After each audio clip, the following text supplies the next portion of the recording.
자, 잘 쉬셨죠?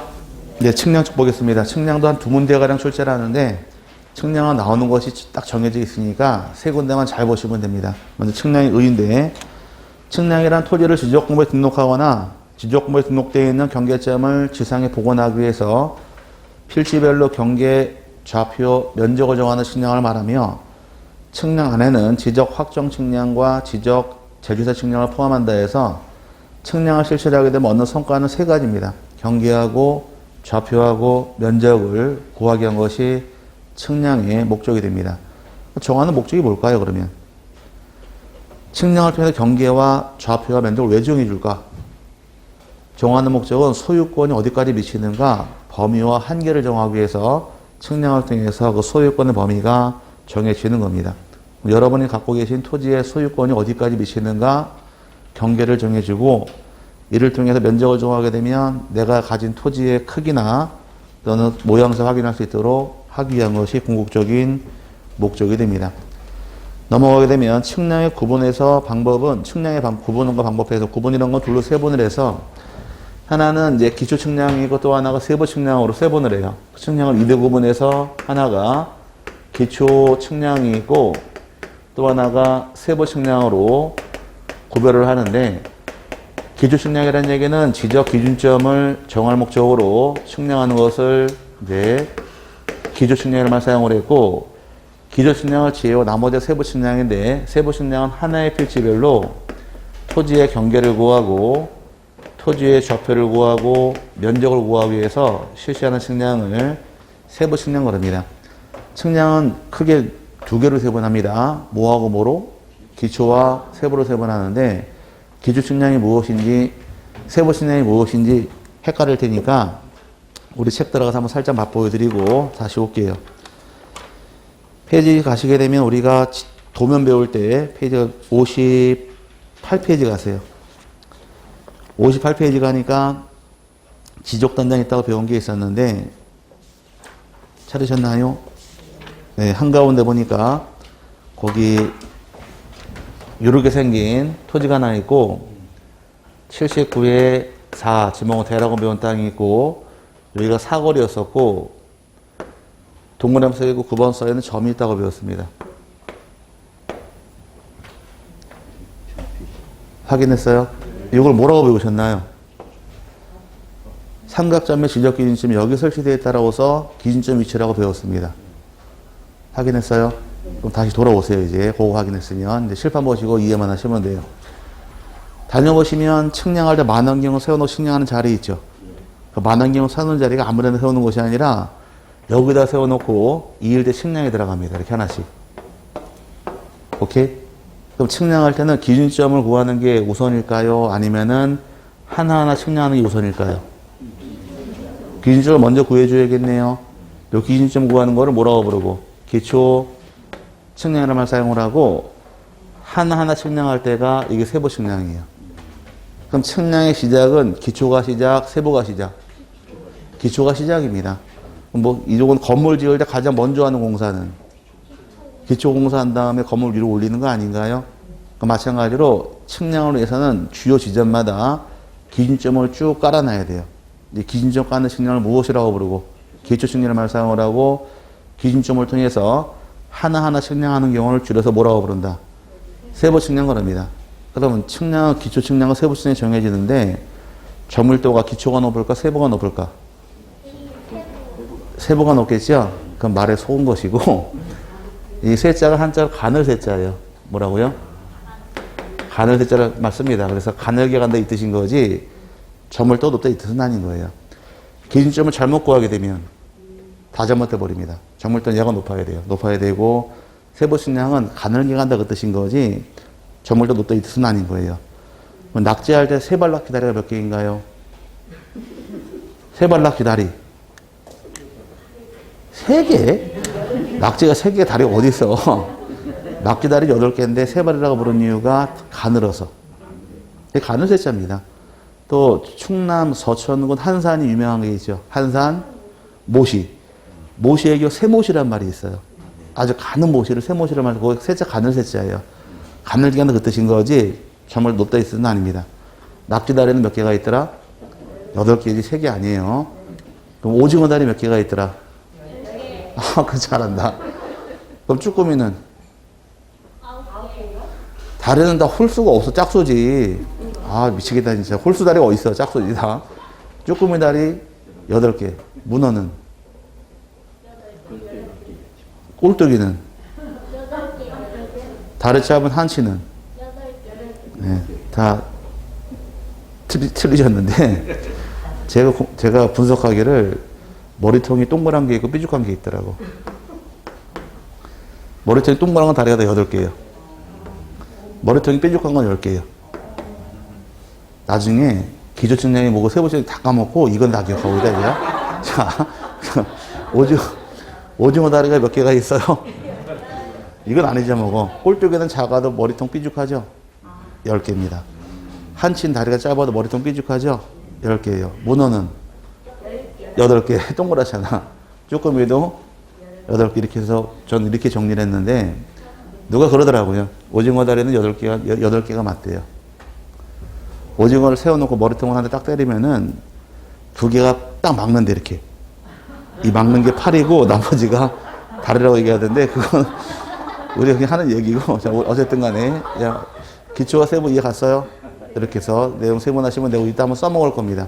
그 다음에 측량 방법의 경우는 6개가 정해지는데, 평판 측량이 있고, 경위 측량, 전자평판이 있고, 경위 측량, 전파기 또는 광파기 측량, 사진 측량, 위성으로 정해지는데, 이제 평판 측량과 전자평판 묶으세요. 평판, 전자평판이라는 것은 측량 지역이 지적도와 임야도 시행 지역. 지적도가 있고 임야도가 있는 지역은 평판 측량이 들어갑니다. 평판이라는 거 보신 적 있으세요, 혹시? 여기 잠깐 보시고, 만원경 세워놓고 측량할 때, 요 만원경 옆에 보면 평평한 판이 있어요. 이게 평판이에요. 여기에다가 지적도 올려놓고 측량하는 겁니다. 지적도 올려놓고 측량하는 거, 여기 평판이란 얘기고, 지금 가서 보시면 지적도 올라가 있는 게 아니라 노트북이 올라가 있을 거예요. 이 전자평판입니다. 그럼 지적도 임야도 시행 지역은 평평한 판 위에다가, 여러분 책상 요 반만한 판에다가 지적도 올려놓고 측량하는 것을 무엇이라고 부른다? 평판 그런 거예요. 그럼 지적도 올려놓기 위해서 평평한 판이 있어야 될 거 아닌가요? 아, 도면을, 지적도를 올려놓고 측량을 하려면은 올려놓을 판이 있어야 될 거 아니야. 이 판이 평판이에요. 평판이라는 건 어떤 지역이다? 지적도와 임야도가 있는 지역은 평판 측량하기를 기억하고 넘어가시고, 경위 측량이라는 것은 측량 기계 이름이 경위인데, 경위는 경도와 위도를 통해 측량하는 것을 경위 측량 그럽니다. 뭐라고요? 경도와 위도. 그럼 우리나라 독도의 좌표가 어떻게 되나요? 우리나라가 이렇게 있고 여기 울릉도 독도가 있는데, 독도의 좌표가, 독도는 우리 땅 외울 때 울릉도 동남쪽 100길 따라 206이시다가 동경 132, 북위 37 들어보셨어요? 동경이라는 얘기는 영국의 런던에 가시면 천문대가 있습니다. 어떤 천문대? 그리니치 천문대가 있는데, 그 천문대에 가시면은 이 천문대 앞에 하얀 선이 있어요. 천문대 앞에 가면 하얀 선이 쫙 있는데, 그 선이 좌우선이에요. 좌우선이고, 이 좌우선이 경도가 영도입니다. 영도인데, 동쪽으로 가면서 이제 쭉 1, 2, 3도 올라가는 거예요. 이렇게 가다가 동쪽으로 가니까 여기 동경 그런 겁니다. 동쪽으로 가니까 서쪽으로 가면 뭐가 될까요? 서경이 되겠죠. 그래서 서경 박사, 동경 박사 이렇게 쓰는데, 동방 박사를 쓰는데, 서방 박사하고, 그 이제 우리가 성경에 나오는 얘기고, 경도 따질 당시엔 좌우선을 중심으로 동쪽으로 올 경우를 동경, 서쪽으로 가는 경우는 서경 이렇게 표현을 합니다. 그 다음에 적도가 이렇게 영도가 있어요. 적도가 있을 경우 여기 영도로부터 해서 위도는 위로 치켜 올라가면서 2, 4, 6, 8 위로 올라갑니다. 올라가면서 북쪽으로 치켜 올라가니까 여기를 북이란 말 쓴 거예요. 그럼 135초로 여기가 동경 132, 북이 37이 맞는 곳이 어디다? 독도란 얘기입니다. 이해 갔어요? 그래서 여기서 만들어진 것이 경도와 위도를 통해 측량하더라. 경위가 만들어진 거예요. 그럼 경위가 측량한다는 얘기는 무엇이 있어야 될까? 전제 조건은? 좌표. 좌표가 있어야 될 거 아니에요? 그럼 좌표가 있다는 얘기는 어떤 지역을 의미하느냐? 경계점 좌표 등록부 시행지역은 경위 측량에 들어갑니다. 시험 나올 때 경위 측량했다는 얘기는 어떤 지역을 의미하는 것이고, 경계점 좌표 등록부 시행지역을 의미하는 것이고, 평판 측량했다 말 나오게 되면 요거는 지적도와 이면도 시행지역을 얘기하는 겁니다. 그 두 개만 세분하시면 돼요. 자, 경위 측량은 어떤 지역을 의미한다고요? 자꾸 떠들어야 돼. 경계점 좌표 등록부 시행지역을 의미하는 것이고, 평판 측량했다는 얘기는 지적도와 이면도 시행지역을 얘기합니다. 그러다 보니까 우리나라가 여기 있죠? 현재 위치가. 이쪽에 어떤 나라가 쭉 몰려있나요? 이쪽에 몰려있는 나라가 태국, 필리핀, 베트남 많이 몰려있습니다. 여길 뭐라고 부를까? 동남아시아라 말씀입니다. 여행 갈 때. 이게 왜 동남아일까? 우리나라 기준일 경우는. 우리나라 중심일 경우는 서남아 아닌가요? 서쪽 남쪽이니까. 근데 세계 지도를 만들 때 영국 중심으로 만들다 보니까 동남아가 돼버린 거예요. 우리나라가 중심일 경우 서쪽 남쪽이 돼야지 서남아가 돼야죠. 근데 우리나라 지도는 우리가 중심이 아니라 영국이 중심이 됐기 때문에 이렇게 동남아가 만들어져서, 영국이 볼 당시에는 아시아의 제일 끝쪽이 아닌가요? 우리나라랑 일본이 그래서 극동아시아 이렇게 해서 표현하는 것이 기준이니까, 우리나라가 전 세계 패권을 잡고 지도를 다시 만들게 되면 이제 태국 여행 갈 때 뭐라고 부를까? 이제 앞으로 서남아 여행 간다고 얘기를 할 겁니다. 근데 우리나라 중심이 아니니까 해양법은 영국이 최고예요. 그래서 모든 이 해상에 관한 그 힘을 제일 먼저 가진 나라가 영국이 갔다 보니까 영국 중심으로 해서 바다가 만들어졌습니다. 해저도가. 이렇게 만들어진 것이 내용인데, 어쨌든 경위임할 때 이해 갔어요. 이렇게 이거 넘어가시면 되고, 거리 측정할 때 이제 주로 쓰이는 것이 전파기랑 광파기라는 것이 사용이 되고, 지상이나 공중 올라가 사진 찍을 때가 사진 측량이고, 그 다음에 위성으로 측량하는 게 위성 측량이라는 말이 나오는데, 우리나라 1995년도에 과학위성이 무공항위성을 하늘로 올립니다. 그때부터 위성 측량이 실시가 되어서 GPS 설치한 다음에 측량하는 것을 위성 측량 그럽니다. 네, 물어보질 않으니까 우리 공부하기 위해서 평판 그럴 경우는 어떤 지역? 그것만 이해하시면 돼요. 지적도와 이면도 시행지역, 경위 측량은 경계점, 좌표 등록부 시행지역을 의미하더라고 이렇게 세분하고 넘어가시면 되고요. 근데 측량 대상이 이제 총 몇 개가 나오느냐? 13개가 정해져 있는데, 1차 첫 번째 논점이 여기에요. 지적 측량 대상을 알고 있느냐? 시험은 굉장히 잘 나오는데, 여지없이 32회 출제했습니다. 그 휘스 보니까 어때요? 출제 나온 거 22회, 24회, 26회, 31회, 32회 쭉 이렇게 주로 짝수에 많이 나왔죠. 시험은 짝수에 위주로 나온 게 대상을 잘 물어보는데, 대상은 총 몇 가지 있다고요? 13가지. 이걸 알고 있느냐에 대해서 시험이 참 많이 나왔으니까 공부를 잘 해놓으셔야 됩니다. 처음 나온 것이 지적 기준점을 정하는 경우를 무엇이라고 부를까? 기초 측량그럽니다. 그 다음에 두 번째가 지적물을 복구하는 경우를 복구 측량거래요. 말 그대로 붙이는 거 아니에요. 복구하다 어떤 측량하더라? 복구 측량. 신규 등록하는 경우를 신규 등록 측량. 등록 전환 시의 경우를 등록 전환 측량. 분할하는 경우를 분할 측량. 바다가 된 토지를 말소하는 경우를 바다가 된 토지의 말소 측량. 그 다음 오른쪽에 등록사항을 정정하는 경우에 등록사항 정정 측량. 그 다음에 축척을 변경하는 경우 축척 변경 측량까지는 시험을 안 내요. 말이 이어지니까. 복구하더라 어떤 측량합니까? 복구 측량. 누가 틀릴까 다 맞춰버리지. 신규 등록하더라. 신규 등록 측량. 등록 전환 시의 경우. 등록 전환 측량 이런 건 시험에 절대 안 나오고 보기는 나와요. 그 다음에 도시개발 사업 등 사업을 실시하더라. 이때 측량하는 것을 지적 확정 측량 그럽니다. 자체가 기출문제예요. 그 다음에 경계점을 지상에 복원하는 경우를 경계 복원 측량 그럽니다. 뭐라고요? 경계 복원 측량. 그 다음에 11번째가 32의 기출문제인데 올해 지상 구조물과 지정지물이 점유하는 위치 현황을 도면에 등록된 경계와 대비하여 표시하기 위해 실시하는 측량을 지적 현황 측량 그럽니다. 올해 문제에서 지상 건축물과 도면에 나오는 경계를 대비하기 위해서 실시하는 측량을 무엇이라 합니까? 답은 지적 현황 측량이 답이 되어서 자체가 기출문제로 32회 때에 기출을 합니다. 그 다음에 측량 성과를 검사하는 경우를 검사 측량. 지적을 재조사하더라. 지적 재조사 측량에서 이렇게 말이 이어지는 것들을 시험에 내질 않으니까 세분하시는데 대상의 몇 가지 있나요? 13가지 외우는 거 아니에요. 외우는 게 아니라 나중에 책 보다 보면 눈에 익어요. 그럼 이제 측량은 아까 이쪽 잠깐 보시고 측량은 기초 측량이랑 뭘로 세분하더라? 세부 측량으로 세분하더라. 그 기초 측량은 몇 번인가요? 그 박스 안에서? 1번이죠? 1번은 기초 측량이고 2번서부터 시작해서 13번까지가 세부 측량이에요. 그럼 측량은 돌로 세분하는데 기초와 세부로 세분하게 되어 있는데 대상이 좀 몇 가지가 있더라? 13가지가 있는데 1번이 무슨 측량인가요? 기초 측량. 그게 말 그대로 기초 측량이고 1번을 제외한 12가지가 세부 측량으로 나눠집니다. 그럼 기초 측량이 몇 개가 있고 세부가 몇 개가 있는 거 이해가셨어요? 이렇게 해서 기초는 하나가 있고 세부가 12가지가 정해지는 것이 측량의 분류로 이해하시면 되고요. 그래서 대상은 잘 기억해서 보시는데 너무 많으니까 못 외우니까 한 두세 번 책 보다 보면 눈에 익어요. 그 다음에 오른쪽에 측량 절차, 여기도 중요합니다. 참 많이 나오는데 측량은 어떻게 실시가 되고 그 다음에 어떻게 끝날 것이냐까지 쭉 과정을 배웁니다.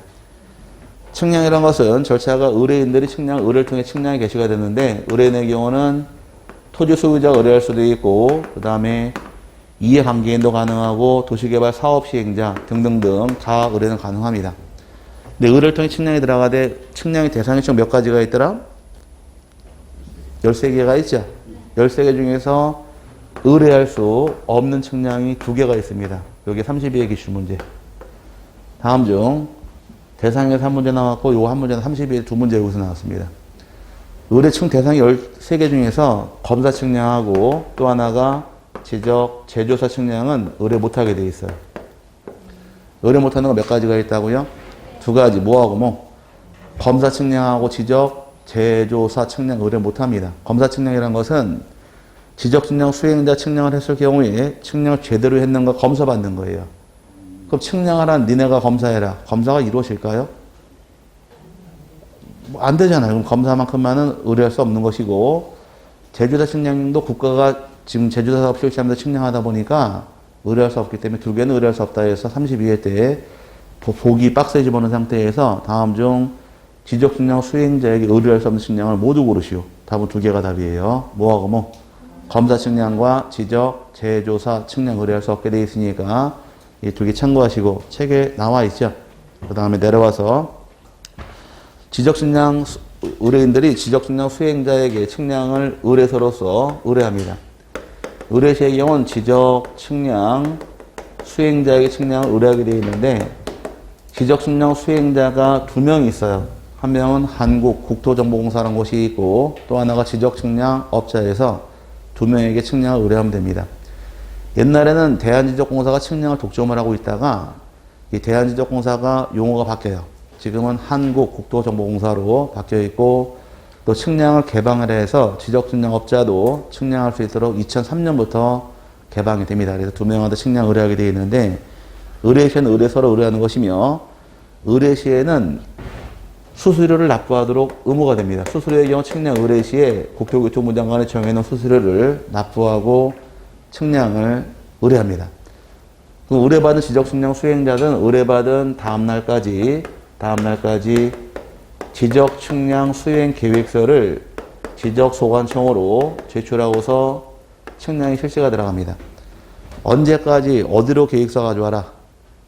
다음날까지 지적소관청으로 지적측량 실시 지역, 그 다음에 기간, 수수료 등을 명시해서 이제 계획서를 내게 되면 지적소관청에서 지적공보를 무상으로 제공해 줍니다. 측량할 때 활용하라고. 계획서 보고서 측량 필요한 서류를 다 교부해 주게 되면 측량을 실시를 합니다. 측량은 다음 페이지 나가서 측량 기간은 반드시 암기하셨는데 측량 기간을 며칠 동안 측량하느냐 5일 동안 측량하도록 규정되어 있고 측량을 실시를 하게 되면 제대로 측량했는가에 대해서 검사를 받아야 돼요. 검사 기간은 4일 동안 검사받습니다. 측량 기간은 며칠이고 5일, 검사 기간은 4일입니다. 그럼 지금 말하는 측량 기간 5일, 검사 기간 4일은 어떤 측량을 의미할까? 이게 세부 측량이에요. 다시 일로 들어와서 측량은 둘로 나눠지더라. 기초 측량이랑 세부 측량이랑. 기초 측량 몇 가지 있었고? 하나. 세부 측량 12개 있었죠? 기초 측량을 제외하고 이 세부 측량 12가지는 다 일로 들어가 버리는 거예요. 신규 등록 측량도 세부 측량, 기초 측량, 세부 측량. 그럼 측량 기간은 5일, 검사 기간 4일. 등록 전환 측량도 세부 측량, 기초가 아닙니다. 세부예요. 측량 기간 5일, 검사 기간 다 일로 적용시켜 버리는 겁니다. 이해 갔어요? 그 다음에 그럼 기준점 정하는 게 뭘까? 기초 측량. 그럼 기준점 정할 당시에도 설치할 때 기초 측량 시에도 날짜가 따로 정해집니다. 그럼 기초 측량할 당시에는 기준점 숫자별로 달라지는데 측량할 때가 있고 측량 성과를 검사하는 경우 둘로 나눠요. 근데 여기 날짜가 똑같아요. 기준점이 15점 이하의 경우 며칠을 주시고 책 보고 대답하세요. 그냥 잘 모르니까 15점 이하는 4일을 주고 15점을 초과하는 경우는 15점 일단 4일에다가 초과하는 4점에 대해서 1일씩을 더해가는 것이 기준이에요. 여기를 이제 외우시는데 15점 이하는 며칠을 줘라? 4일을 주시고 15점을 초과할 당시에는 15점 4일에다가 초과하는 4점에 대해서 1일씩을 더해갑니다.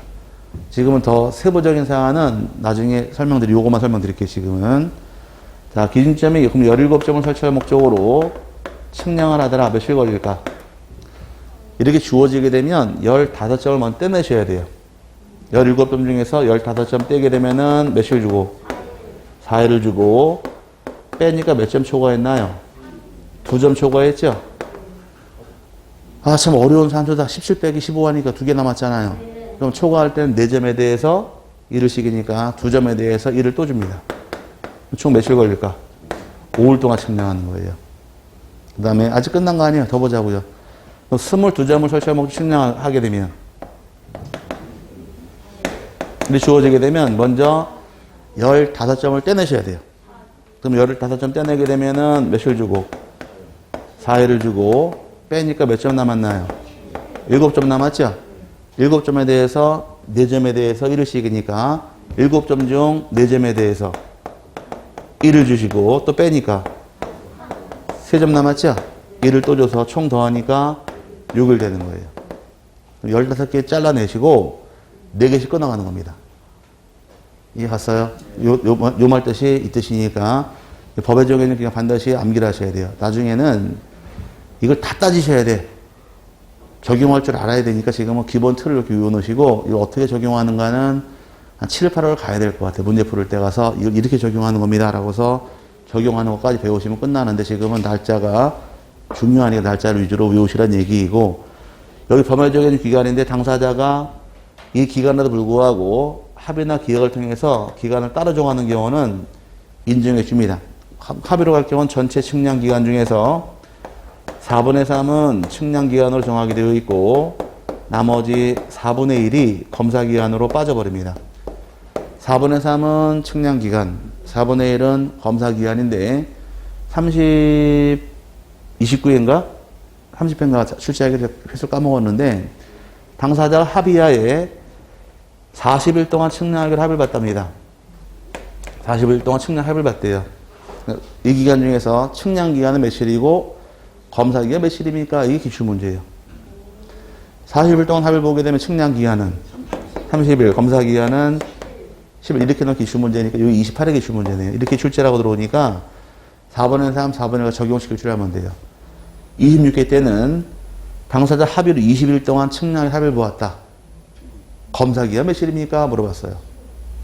검사 기간 5일이 돼야겠죠. 이게 답으로 출제했으니까 전체 기간 중 4분의 3은 측량 기간, 4분의 1은 검사 기간을 정하는 것이 합의로 하는 경우입니다. 이거는 반드시 암기하셔야 돼요. 그래서 여러분 교재에서 밑에 박스 합의란 말이 나와 있죠. 4일 동안 측량하더라. 4분의 3은 3일이 측량 기간, 1일이 검사 기간, 8일 동안 측량하더라. 6일이 측량 기간, 2일이 검사 기간. 이렇게 4분의 3, 4분의 1 나누는 겁니다. 산수 문제예요, 여기는. 그 다음에 내려와서 이제 측량 성과 결정이란 말이 나오는데, 측량을 실시해서 이 기간도 측량 나온 성과를 결정한 다음에 이 측량 성과를 검사가 들어갑니다. 측량 제대로 했는가 이제 검사 받아야 되는데, 검사는 누구 검사 받느냐, 여기를 따지셔야 돼요. 측량 성과가 만들어지게 되면 측량 성과에 대해서 검사권자는 시도지사나 또는 지적소관청이 검사를 하게 됩니다. 이렇게만 규정한 것이 지적법인데 문제는 밑에 측량 규칙에서 박스 보니까 지적 삼각 측량 성과하고 지적 삼각 측량 성과하고 그 다음에 경위로 실시한 지적 확정 측량 성과의 경우는 둘로 나눕니다. 검사를 할 때 이제 국토교통부 장관이 고시하는 일정 규모 면적 이상이란 말이 나오게 되고 면적 미만이란 말이 나와요. 면적 이상일 때와 미만일 경우에 검사권 달라지는데 면적 이상이란 말이 나올 당시에 검사권자는 시도지사나 또는 대도시 시장이 검사가 들어갑니다. 면적 미만일 경우에는 지적소관청이 검사하는 것이 검사권자예요. 근데 하나 암기할 것은 이거는 외우셔야 돼요. 면적 이상일 때 누가 검사할까? 외치셔야 돼. 시도지사나 대도시 시장이 검사하게 되어 있습니다. 이거 하나 제외하고 나머지 검사권자 다 지적소관청이에요. 복구하더라 검사 누가 할까? 지적소관청. 신규 등록하더라 지적소관청. 등록소 난 시에 다 지적소관청입니다. 그럼 다 지적소관청 검사하게 되어 있는데 하나만 지적소관청이 아니라 시도지사와 대도시 시장이 검사하게 되어 있으니까 이게 특이한 거예요. 면적 이상이란 말 나올 때 검사권자가 누가 된다? 시도지사와 대도시장이 되는 것이고 요거를 제외 나머지는 다 지적소관청 검사받게 되어 있는데 그럼 측량 검사 다 받습니까? 아닙니다. 반대로 검사받지 않는 경우도 두 가지가 있어요. 지적공모 정리할 필요가 없는 경계보건 측량, 경계보건 측량이 있고 또 하나가 지적현황 측량에서 두 가지는 검사받지 않는 측량이니까 이것도 외우셔야 돼요. 근데 측량은 총 대상이 몇 가지가 있는데 13개가 있는데 그 많은 측량 중에서 검사를 할 때 시도지사 검사하는 것이 한계가 있다는 점이에요. 하나가 어떤 게 있더라? 면적 이상일 때. 또 검사 안 받는 게 2개가 있습니다. 경계 보건 측량, 지적 현황 측량을 빼고 요거 빼고 모든 검사는 다 지적 소관청이 하게 돼 있어요. 그럼 지적 소관청 검사하는 게 특이한 거예요. 이 2개가 특이한 거예요. 이 2개가 특이한 거예요. 그럼 검사, 지적 소관청 검사하는 건 절대 시험에 안 내요. 왜? 다 지적 소관청이 검사하게 돼 있으니까. 하지만 지적 소관청 검사받지 않는 게 또 있잖아요. 이건 누가 검사하더라? 시도지사와 대도시 시장. 검사 안 받는 게 있으니까 이런 걸 시험에 끌고 들어 답을 만들어내지 일반적인 상황은 답이 안 돼요. 그러니까 특이한 것들 답을 만드니까 이 2개를 잘 기억하고 넘어가시고 이제 검사가 끝나게 되면 검사받는 성과도가 수행자에게 왔다가 수행자들은 다시 의뢰인들에게 측량 성과도를 발급하면서 모든 것이 끝나는 것이 일련의 과정이 됩니다. 측량 절차의 경우는 처음부터 끝날 때까지 하나도 빠짐없이 다 기억하셔야 돼요. 어떤 게 나올지 모르다 보니까 여기 시험에 너무 잘 나기 때문에 여기서만 한 10대 문제 나온 것 같아요. 그러니까 측량 과정은 하나도 빠짐없이 의뢰할 때부터 시작해서 측량 기간, 성과도 발급하는 과정을 다 이해하고 넘어가시면 아마 한 문제 나올 때 잡아낼 수 있게 될 겁니다. 여기가 가장 핫한 데니까 잘 정리하고 넘어가시길 바라요. 그 다음에 넘어갑니다. 넘어가서 이제 지적 기준점 그래요. 자, 지적 기준점이라는 것은 이제 기준점을 정확하게 측량하는 걸 뭐라고 부를까? 그것부터 또 까먹었죠? 기준점을 설치하고 측량하는 것을 기초 측량 그럽니다. 그 기초 측량을 통해 얻어지는 기준점이 몇 가지가 있느냐? 지적 기준점은 3가지가 있어요. 지적 기준점이란 시도지사나 지적소관청이 지적 측량을 정확하고 효율적으로 시행하기 위해서 국가 기준점을 기준으로 해서 따로 정한 기준점을 지적 기준점 그러는데 지적 기준점은 누가 설치할까? 이거 지워버리고 이제 지적 기준점은 시도지사나 지적소관청이 설치합니다. 누가 설치한다고요? 시도지사하고 지적소관청이 지적 측량을 정확하고 효율적으로 시행하기 위해서 따로 정한 기준점, 지적 기준점인데 종류는 밑에 보니까 3가지가 만들어집니다. 기준점의 경우는 지적 삼각점이라는 기준점이 있고 지적 삼각 보주점이라는 기준점이 있고 지적 도근점에서 3가지 기준점이 만들어집니다. 근데 지적 기준점은 의의에서 시도지사와 지적소관청이 어딜 기준으로 만들어내느냐? 국가 기준점을 기준으로 해서 주요 지점마다 따로 설치한 기준점이 지적 기준점이에요. 그 지적 기준점을 뭘 통해 만들다? 기본 틀은 국가 기준점을 통해서 만든 기준점이 지적기준점인데, 그럼 이제 여기 잠깐 보시고, 지적상학점, 삼각보호점, 지적도건점의 뜻이란 것은 우리나라가 행정구역을 세분할 때 대한민국을 가장 크게 나눈 기준이 시와 도, 서울시, 경기도 쭉 나누잖아요. 그럼 서울시가 워낙 또 크니까 다시 서울시를 구로 나눠요. 구로 나눠서 강남구, 강서구, 강동구, 강북군 다 했지만 나는 없더라고. 강순구는 없더라고. 농담한 거예요. 제 이름이 강순구인데 서울에 강순구는 없더라고. 강동구, 강북구 다 있지만 어쨌든 자 구로 나눴고 다시 구가 넓다 보니까 동세분 들어오는 거예요.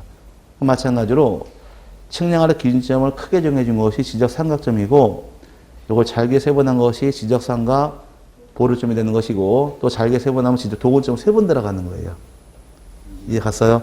그래서 국가기준점을 통해 만든 기준점이 지적삼각점인데 우리 지적법이란 것이 2차원 지적, 3차원 지적? 2차원. 그래서 면적은 수평 면적이라고 배웠으니까 2차원 지적입니다. 다 수평 위치 측량으로 사용하기 위해서 똑같이 나오는 말이 수평 위치 똑같이 겹치지 않나요? 지적 기준점 박스 보니까 지적 상황급 지적 측량을 수평 위치 측량으로 사용하기 위해서 삼각 보류점도 수평 위치 지적 도건점도 수평 위치 수평이라는 말 나왔잖아요. 몇 차원 지적이니까 2차원이니까 수평으로만 측량 들어갑니다. 근데 뭘 통해 만들었는지 그것만 체크하시면 돼요. 지적 상각점은 국가 기준점을 통해서 만든 것이 지적 상각점이고 지적 상각 보류점은 더해갑니다. 국가 기준점 플러스 지적 상각점을 통해서 만든 것이 지적 상각 보류점이 될 것이고 지적 도건점의 경우는 국가 기준점, 지적 삼각점, 지적 삼각 보류점, 다른 지적 도건점을 통해서 따로 정한 기준점 지적 도건점이 됩니다. 그럼 만약에 시험을 내게 되면 뭐가 나올 것 같아요? 그 지적 도건점이 나올 게 없겠죠. 다음 중 지적 도건점을 정할 수 있는 기준점이 아닌 것은 1번 국가 기준점, 2번 지적 삼각점, 3번 지적 삼각 보조점, 4번 다른 지적 도건점, 5번 홍콩 반점. 그러면 이렇게 해서 하나 나오면 나올까 따라하면 나올 수가 없으니까 뜻만 좀 이해하시라는 얘기입니다. 그 다음에 이제 기준점의 관리인데 기준점 관리의 경우는 3개가 있을 경우에 이 측량 성과를 따로따로 관리합니다. 따로따로 관리하다 보니까 지적상황점 성과는 누가 관리할 것이냐. 지적상황점의 경우 성과 관리를 시도지사가 관리하게끔 규정하고 있고 나머지 2가지는 지적소관청에서 관리를 합니다. 그럼 지적상황점 누가 성과 관리하셔라? 시도지사가 됩니다. 만약에 지적소관청 입장에서 그러면 지적상황점을 지적소관청에 설치나 변경했을 경우에 이 측량 성과를 보관해야 될 자가 시도지사니까 시도지사에게 그 측량 성과를 통지하게 돼 있어요. 그래서 지적상황점의 설치나 변경이 있을 경우에는 누구에게 통보하셔야 한다. 지적상황점의 경우는 시도지사에게 통보할 수밖에 없는 겁니다. 왜? 누가 관리하니까? 시도지사니까. 그러면 또 공부하는 팁이 기준점이 3개가 있는데 3개 중에서 하나는 시도지사가 되고 나머지 2개는 지적소관청이에요. 그럼 어떤 게 특이한 거예요? 하나가 특이하겠죠? 그럼 지적상황점 누가 관리하셔라? 시도지사. 요것만 기억하고 넘어가셔도 편합니다. 그러다 보니까 그 밑에 이제 기준점 성과 열람과 등본교부란 말이 나오는데 성과에 대해서 등본교부나 열람을 할 경우 누구한테 신청해야 됩니까? 요게 30일에 기출물 됩니다. 열람하고 등본교부 할 당시에는 지적상황점 누가 관리하나요? 시도지사죠. 그럼 시도지사나 또는 지적소관청에 가서 등본교부나 열람 신청을 하게 되면 발급받을 수가 있는 것이고 나머지 지적소관청 가서 신청하는 것이 과정이 됩니다. 그래서 요거 하나가 특이한 것이니까 요거 하나 위주로 잘 보고 넘어가시고 삼각 보류점과 도건점은 다 어디서 관리하느냐 지적소관청만 떼시면 어떤 게 중요하고 어떤 게 특이한 것인지 확인할 수 있게 될 겁니다. 여기까지가 기준점에 대한 내용을 설명드렸고 또 마지막 핫한 부분이 지적위원회와 지적측량적고심사인데 지적위원회라고 칭하는 것은 중앙지적위원회와 지방지적위원회 여기도 시험에 참 잘 나옵니다. 주로 하나씩 나온다고 보면 많은데 올해도 한 문제 나와서 32회 때는 측량 파트에서 문제 3문제가 나왔어요. 근데 딱 정해진 것이 3군데가 나왔으니까 대상에서 한 문제, 절차에서 한 문제, 지적위원회 한 문제, 3문제 딱 정해졌습니다. 여기도 참 잘 나오니까 공부하시는데 위원회의 경우는 둘로 나눠서 중앙지적위원회가 있고 또 하나가 지방지적위원회로 두 개로 나눠집니다. 중앙지적위원회의 경우 설치된 것이 국토교통부에 설치가 되어 있고 지방지적위원회 시도에 설치가 되어 있어서 상설기구로서 늘 설치가 된 것이 두 개 위원회가 발생합니다. 국토교통부에 있는 것이 어떤 지적위원회? 중앙지적위원회. 시도에 있는 것이 지방지적위원회인데 먼저 구성부터 먼저 보자고요. 구성의 경우는 이제 첫 번째 위원장 한 명과 중앙지방 똑같아요. 시험은 중앙으로 나옵니다. 똑같기 때문에. 자, 중앙지적위원회의 경우 위원장 한 명과 부위원장 한 명을 포함하여 5명 이상 10명 이하 위원으로 구성을 합니다. 위원장과 부위원장은 당연직이 되어서 위원장은 국토교통부 내 지적업무 담당 국장이 위원장이 되고 그 밑에 과장이 부위원장이 됩니다. 자, 넘어가서 위원은 지적에 관하여 학식과 경험이 풍부한 사람 중에서 국토교통부 장관이 임명 또는 위촉한 자가 위원이 될 것이며 임기는 위원장과 부위원장을 제외하고 2년입니다. 위원장과 부위원장은 당연직이다 보니까 임기가 없어요. 국장에 있으면 계속 위원장이고 과장은 계속 부위원장이니까 위원장, 부위원장을 빼고 위원의 경우만 임기가 2년으로 정해집니다. 그다음에 5번째가 간사란 말이 나오는데 간사란 표현은 우리 표현이 아니라 일본어식 표기인데 간사란 것은 어떤 역할을 하느냐 학업회의 할 때 보게 되면 회장이 있었고 옛날에 초등 시절에 서기 역할 있지 않았었나요? 서기가 뭘 했나요 주로? 회의 준비하고 회의록 작성하는 사람이 서기였었죠. 서기가 법에서 간사란 말 씁니다. 그래서 간사 일본어 가면 그 관료직 간사장 그러는데 간사장 들어봤어요? 우리나라도 이제 가끔 이제 법률 가끔 소위원회 할 때 간사 그래요. 간사가 이런 회의 준비하는 역할을 간사 그럽니다. 간사의 역할은 국토교통부 장관이 임명한 자 간사가 되는데 회의 준비한다거나 회의록 작성하는데 역할 담당하는 것이 간사 역할이 됩니다. 가볍게 보세요. 중요한 것이 아니니까. 그 다음에 실비지급이라는 것은 중앙지적위원회에게는 예산 범위 내에서 출석수당, 여비와 실비 지급할 수 있게 됩니다. 하지만 공무원은 지급하지는 않습니다. 위원 구성만 잘 이해하시기 바래요. 위원장 1명, 부위원장 1명을 포함해서 몇 명 이상? 5명 이상, 10명 이하. 위원장은 당연직 국장이고 그 밑에 과장이 부위원장이 되며 임기는 2년이다. 이렇게 자꾸 넘어가시고요. 심의결 사항이 몇 가지가 있느냐? 5가지가 나옵니다. 5가지. 몇 가지 남아 있어요? 5가지고 그 다음에 지방지적위원회는 나온 게 아직 없어 써드릴게요. 옆에다 써놓자고요. 자, 중앙은 5가지 기능이 정해져 있고 지방은 1가지 기능이 정해집니다. 중앙은 5가지 기능이 첫 번째 나온 것이 지적 관련 정책 개발하고 업무 개선 등에 대해서 심의결하는 것이 첫 번째 기능입니다. 찾으셨어요?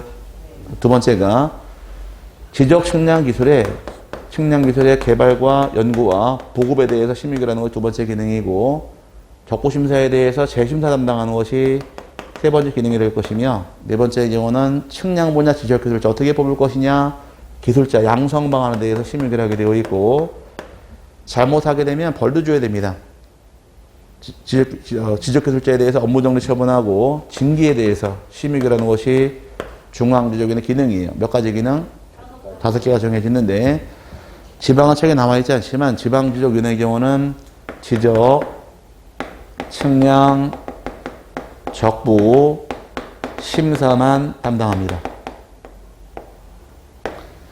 자, 중앙은 몇 가지 기능이 있고 5가지 기능, 지방은 1가지 기능이 있어요. 지적, 측량, 적부, 심사만 담당을 합니다.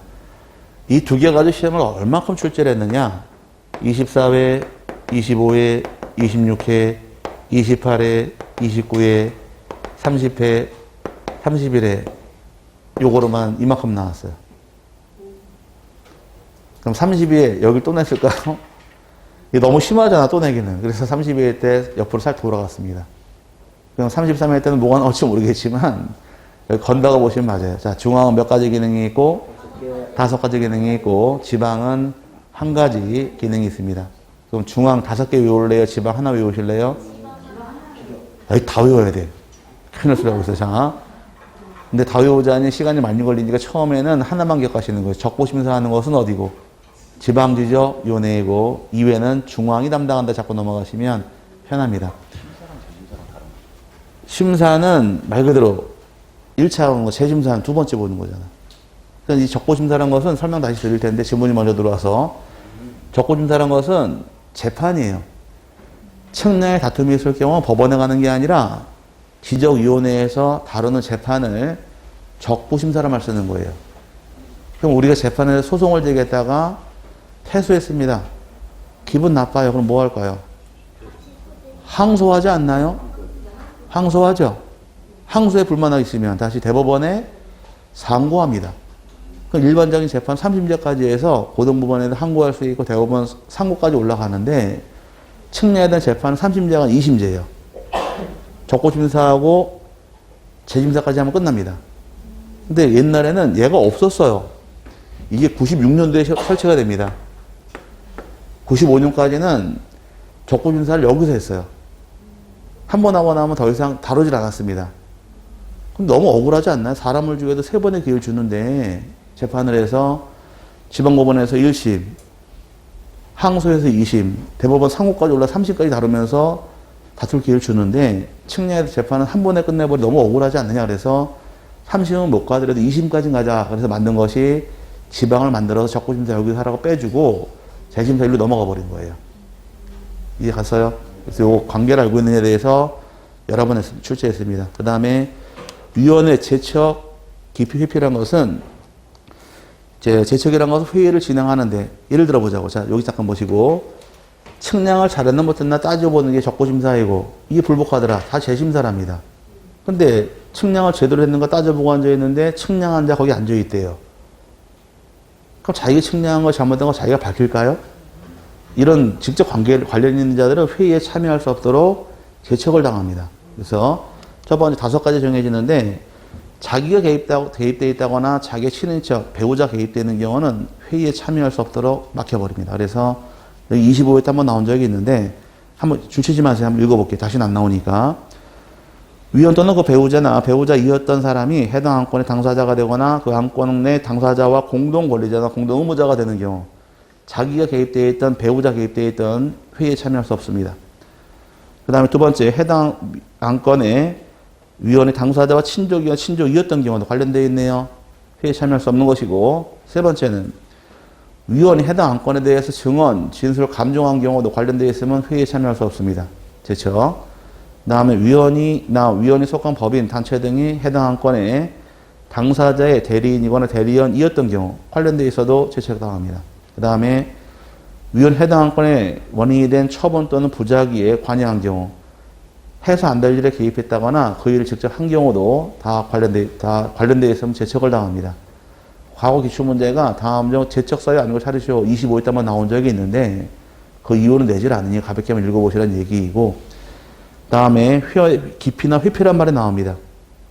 이제 해당 안건 당사자 위원에게 공정한 심의결을 위해서 저 위원은 나에게 별로 개인적 감정이 안 좋아요.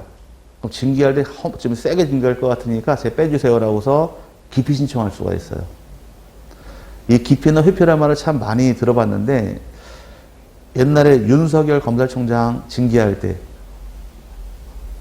그래서 징계위원 모였을 때 윤석열 변호사 쪽에서 저 사람 빼달라고 친정부하고 강한 사람이고 추미애 법무장관과 관련된 사람이니까 저 빼달라고서 기피 신청했습니다. 그거 들어본 적 있어요? 그럼 저 사람은 나의 감정이 안 좋으니까 저 사람 빼주세요라고서 내 스스로 빼달라고 요청하는 것을 기피라고 불러요. 그 다음에 회피라는 것은 그 당시 징계위원회에 들어왔는데 난 저 사람하고 관련되어 있다 보니 내가 정확하게 공정하게 징계 못할 것 같아. 그럼 징계위원 스스로가 빠지는 겁니다. 그걸 회피라고 불러. 내가 피하는 것을. 근데 그건 이제 이 법률상 용어인데 그냥 가볍게 보세요. 쟤 좀 빼주세요. 이거 뭐라고 부르고 기피 신청이란 말 쓰고 내 스스로 빠지겠습니다. 이걸 회피란 말 씁니다. 그래서 교재에서 위원회 제척, 기피, 회피 이 말 이해 갔어요? 근데 시험에 나오는 게 아니니까 가볍게 설명을 드린 거예요.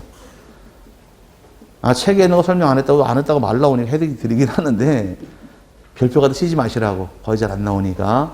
자, 그 다음에 이제 중앙지적위원회 회의입니다. 회의라는 것은 위원장이 회의를 개의해서 회의를 진행하게 돼 있고 의장 당연히 의장이 됩니다. 근데 위원장이 부득이한 사유로 회의에 위원장 역할을 못하게 되면은 이때는 부위원장이 직무를 대행하게 돼 있고 위원장, 부위원장 둘 다 부득이한 사유로 직무를 대행할 수 없을 때에는 위원장의 사전에 지명한 위원이 위원장 역할을 대행을 합니다. 의결은 이제 여긴 똑같아요. 진짜 우리 앞서 배웠던 축척 변경 위원회랑 똑같으니까 회의를 개의할 때에도 과반수 출석으로 기하게 돼 있고 의결도 과반수 찬성으로 의결하게 됩니다. 출석도 얼만큼이고 과반수 의결도 과반수이며 또 중앙지적위원회 위원들에게는 권리가 있습니다. 권한이 현지를 조사하게 할 권한도 있고 또 필요한 경우 관계는 출석하게 해서 의견을 청취할 수 있는 권한까지도 위원에게 주어진 권한으로 이해하시면 되고요. 또 회의를 진행하고자 할 당시에 소집 통제의 경우는 회의 일시와 장소와 심의안건을 회의 개최 며칠 전까지 5일 전까지 서면으로 통지를 하게 됩니다. 근데 과거 27회 문제에서 회의 소집 통제의 경우 7일 전까지 해야 한다. 땡 7일이 아니라 5일 전까지 서면으로 통지하는 것이 과정이 됩니다. 그 다음에 6번의 경우 현지도 조사할 수 있다고 떠들었으니까 현지 조사자 지정한 다음에 현지를 조사해라 권한도 있고 필요할 경우 측량까지도 할 수 있는 권한이 위원들의 주어진 권한입니다. 가볍게 보시고요. 내려와서 적고심사인데 가기 전에 자 중앙은 몇 가지 기능이 있고 5가지 기능, 지방은 1가지. 적고심사가 무엇이냐 이 과정이 마지막이에요. 적고심사가 무엇인지는 이제 상황을 이해한 다음에 한번 따져보자고요. 자, 여기 잠깐 보시고, 여러분이 토지 소유자가 되셔야 돼. 느낌이 내가 들어와야지 내가 뭔 말인지 아니까. 여기를 경계로 해서 이쪽 분들이 토지 소유자이시고, 여러분 토지 소유자이십니다. 학원 오길 잘했어요. 그죠? 학원 땅 주인도 만들어주고, 누가 땅을 막 줄 거야, 이렇게. 그죠? 자, 여러분 땅이 이만큼이고, 여러분 땅 이쪽에 있는데, 이쪽 분들이 여기 경기를 살고 있다가 집을 지으려고 경계보고 측량을 했더니 여기가 아니라 여기라고 말뚝을 딱 박아버립니다. 기분 좋아요, 나빠요? 나쁘죠? 왜 나빠요? 내 땅 뺏겼으니까. 맞죠? 증거 있어요? 여러분 땅 뺏겼다는 증거가 있냐고요? 심증만 있지 증거는 없잖아요. 뺏긴 것 같은 거지 뺏겼다고 확증이 없잖아 지금. 이게 경계가 아니라고 여러분 부정할 수가 없어요. 여러분은 땅 넘어갔어요? 안 넘어갔잖아요. 증거 있어요? 여기 증거가 있어요. 측량을 했으니까. 여기 측량을 했으니까 측량 결과가 여기라고 내세울 증거가 있지만 여러분 여기가 잘못된 경우는 내세울 증거가 없어요. 그럼 여기에 대해서 여러분 부정할 수가 없습니다. 근데 가만히 생각해봐. 측량 잘못된 것 같아요. 그죠? 그럼 여러분도 측량 다시 의뢰해라요. 여기도 측량 의뢰했더니 여기에 남지 할 말이 없는데 여기가 아니라 여기다가 말뚝을 딱 박아버립니다. 여러분 경기 어디라고 주장하시고 웃으시는데 빌리비제예요. 여러분 경기 어디라고 주장하시고 여기라고 주장하시고 여러분은 여기라고 주장을 하십니다. 얘가 맞으면 얘가 적법, 이게 부적법. 얘가 맞으면 얘가 적법, 이게 부적법. 어떤 게 맞는지를 가려주시오. 이게 적고심사예요. 먼저 뭐부터 해야 될까 그러면? 여러분은 측량부터 의뢰를 먼저 하는 겁니다. 나와서 측량 성과와 현재 측량 결과가 다른 경우에 어떤 게 맞는지를 가려주십시오. 이게 적고심사라는 것이에요. 이해 갔어요? 이런 과정을 거쳐가는 겁니다. 그래서 나중에 들어보시니까 어때요? 주변에서 들리는 소문이 땅을 사서 측량을 해보니까 옆에 건물이 내 땅 넘어왔다. 이런 말 들어본 적 있어요? 그 사람 바보니까 바보여서 남의 땅에 집 질까요? 그건 아니란 얘기예요. 그 사람도 측량할 때 여기가 경계라고 맞으니까 측량했더니 나중에 여기가 아니라고 판결당하니까 딱 넘어와 버린 꼴이 돼버린 거예요. 이런 일이 비일비재하다 보니까 측량하는 의리가 그만큼 정밀도가 떨어지는 거예요. 그래서 나중에 측량이 자꾸 오차란 말이 발생하는데 이 오차 범위 내에서 왔다 갔다 하는 잡아낼 수도 없거니와 그거 맞다고 대충 인정하고 넘어갑니다. 소형오차 이내가 떨어지게 되면 일치한다고 얘기를 했더니 그것 때문에 그런 거예요. 오차가 조금 발생해도 여기 맞다고 그러고 가버립니다. 그냥 분쟁 만들지 않으려고. 실제 땅 보고 거래하는 게 등기부 보고 거래하다 보니까 실제 땅 10cm 이만큼 넘어갔다고 이거 잡아낼 수가 없는 거예요. 근데 잘못 나왔을 때 어떤 게 맞는지를 가려주십시오. 이게 바로 뭐다? 적고심사가 되는 겁니다. 이해 갔어요? 이 과정을 이해하시다. 그럼 먼저 요청할 당시에 토지 소유자나 또는 이해관계인과 지적측량 수행자 누구라도 측량을 실시한 다음에 측량 성과도가 나오게 되면 측량 성과도를 통해서 청구서를 통해 제출하게 되어 있는데 청구서의 경우는 관할 시도지사를 거쳐서 여기는 항상 거쳐서가 붙어 있어야 됩니다. 거쳐서 지방지적위원회에게 청구하는 것이 과정이 됩니다. 이게 과정이에요. 그럼 적고심사라는 것은 누구를 거쳐서 어디로 가라? 시도지사를 거쳐서 지방지적위원회. 요거는 그냥 요거 보는 거예요. 적고심사라는 것은 시도지사 거쳐서 지방지적위원회로 가는 거예요. 오케이? 그럼 재심사할 경우는 국장을 거쳐서 중앙지적위원회로 가는 것이고, 징계하더라, 양성하더라, 다 이 말 나오게 되면 국장을 거쳐서 중앙지적위원회를 청구하도록 하는 겁니다. 이해 갔어요? 자, 적고심사란 말이 나오게 되면 누가 나와야 되고, 시도지사 거쳐서 지방으로 간다. 이 타고 들어가는 것이고, 이 5가지란 말이 튀어나올 때는 국장을 거쳐서 중앙지적위원회를 타고 올라가는 겁니다. 이해 갔죠? 그럼 청구서가 들어왔을 경우에 시도지사 입장에서는 일정한 사항을 조사한 다음에 30일 안에 사안을 지방지적위원회로 회부시킵니다. 그럼 조사하는 사항은 이들이 가져온 측량 성과, 측량 경외 등을 조사하게 되어 있고, 토지 이동에 관한 사항과 소유권에 관한 사항 다 조사해요. 이거 쓸 거 아니라. 그 다음에 측량하게 된 기준점이나 경계 등을 다 조사합니다. 다 조사한 다음에 이런 자료를 넘겨주라는 얘기예요. 그럼 이게 맞는지, 요게 맞는지 조사할 사항 조사하고서 넘겨오게 되면 어떤 게 맞는지를 결정을 내립니다. 지방지적위원회에서는 회부받은 날로부터 60일 안에 심의하고 의결을 내리게 되어 있으며, 부득이할 경우는 지방지적위원회에서 한 번만 연장이 가능해요. 연장할 당시에는 30일을 넘지 못하게 됩니다. 더 이상 연장이 안 되기 때문에 이제 의결서가 작성이 된 경우에 의결서를 지체 없이 시도지사에게 송부하게 되어 있고, 시도지사 입장에서는 다시 청구인과 이항기인들에게 7일 이내의 결과를 통지해 주면서 이에 불복하는 경우는 이 중에 다시 누구라도 90일 안에 국토교통부 장관을 거쳐서 중앙지적위원회에게 적고심사에 대해서 재심사 청구할 수 있는 것이 과정이에요. 재심사란 말은 담당하는 곳이 어딘가요? 중앙이죠? 요게 나오니까 국토부 장관을 거쳐서 중앙으로 올라가, 이 말이 따라붙는 거예요. 이해 갔어요? 요게 적고심사 과정인데, 여기서 작년 한 문제가 나왔는데, 여기 공부하는 팁은 여기 보세요. 이제 책 다시 잡아드릴 테니까. 여기는 내용을 파악하시고 날짜를 기억해야지 날짜 죽어도 못 세워도 돼요. 여기 공부하는 팁은 날짜를 먼저 기억하는 게 공부하는 팁이에요. 날짜만 딱 기억하시면 딱 잡혀요. 회보가 며칠인가요? 며칠이야 돼? 30일. 심의의결은 60일. 연장은 30일. 재심사 기간은 90일. 통지는 7일에서 시계 방향으로 3, 6, 3, 9, 7 외우시면 돼요. 시작. 너무 느리면 끊어져요. 3, 6, 3, 9, 7 딱 잡으시면 돼요. 시작. 3, 6, 3, 9, 7. 이제 이걸 푸시면 돼요. 처음 3은 모르면 하더라. 회보 30일. 회보가 들어왔대요. 그 다음 6은 심의의결 60일. 결정 내려라. 날짜 부족하답니다. 30일 연장할 수 있고. 재심사 기간은 90일 내. 통지는 7일. 그러면 여기는 한 방에 딱 잡아 외워요. 여기 날짜 기억하는 것이 팁이에요. 날짜 어떻게 외우실 것? 3, 6, 3, 9, 7. 처음 3은 회보 30일. 6은 심의의결 60일. 그 다음 3은 연장 30일. 9는 재심사 90일. 통지는 7일 딱 잡아 놓으시면 안 헷갈리니까 여기는 날짜 기억하는 빠른 지름길이에요. 제가 강의할 때 내용을 파악하고 날짜 기억해서 날짜 죽어도 못 외우더라고. 근데 거꾸로 날짜부터 외우니까 내용이 한 방에 딱 끝나버려요. 외울 때 어떻게 외우실 것?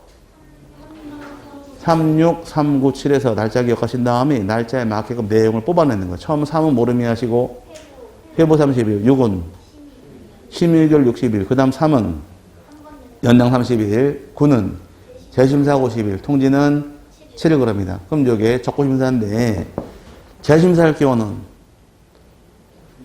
국장에 들어가고 여기 중앙에 들어가는 거예요. 절차 똑같아요. 이해 갔어요? 절차 똑같으니까 하나 기억하시면 두 번 써먹어요. 그래서 여러분 교재에서 다시 페이지 143페이지 올라가서 적고심사 청구받은 시도기사 며칠 내에 보실 것 30일 내에 회부해라. 측량 성과는 경위 조사할 것이며 토지 이동이나 소유권에 관한 조사할 것이며 기준점 등을 조사하는데 넘겨주라는 얘기입니다. 넘겨받은 지방지적위원회 며칠 내 심의결하시고 60일 내 심의결하시되 몇 번 연장할 수 있다?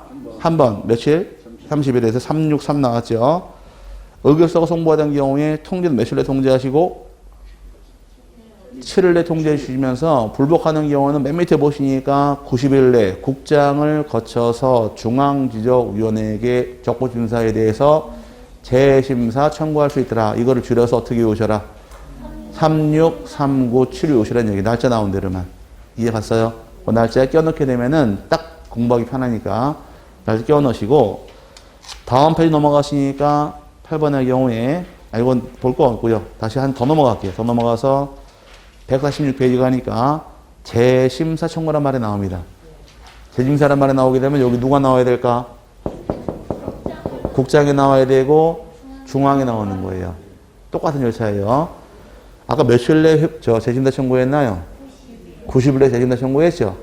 그럼 재심사 청구서가 국장을 거쳐서 중앙에 넘어갑니다. 그럼 며칠 내 회부시킬 것? 30일 회부하셔라. 며칠 내 심의결하셔라. 60일 내 심의결하셔라. 연장은 30일. 쭉 내려 통지는 똑같잖아요.